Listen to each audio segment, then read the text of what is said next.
পুরাণ অনুসারে নীলষষ্ঠীর এই বিশেষ দিনেই মহাদেবের সঙ্গে দেবী নীলাবতীর বিবাহ হয়েছিল।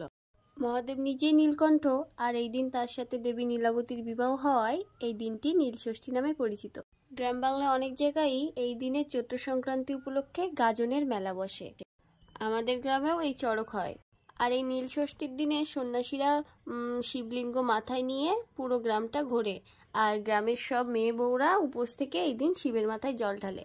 আমিও ছিলাম উপোস, আমি, মেজটা, মা, সবাই ওই সন্ন্যাসীদের আনা শিবলিঙ্গে জল ঢালার পরে আমরা এই বাড়ির শিবে জল ঢালছিলাম।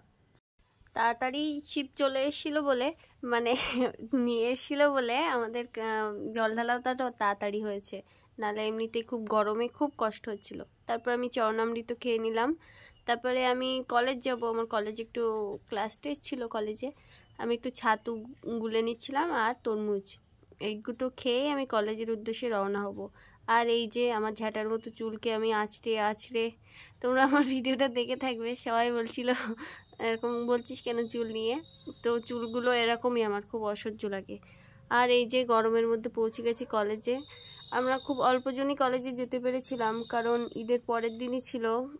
অনেকেই ঘুরতে যায় আত্মীয় স্বজনের বাড়িতে, না গেলেই নয়, ওই জন্য আমরা সেই কজন গিয়েছিলাম। আর এই যে আমি আর মৌসুমি এদিকে পোজ দিচ্ছিলাম, আর এদিকে ছিল হাফিজা আর প্রিয়াঙ্কা। আমরা সবাই বসেছিলাম, আস্তে আস্তে সব লোকজন আসছিল।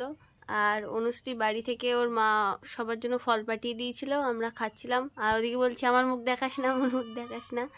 তারপরে পরীক্ষা দিয়ে আমি চললাম বাড়ি, খুবই ক্লান্ত লাগছে।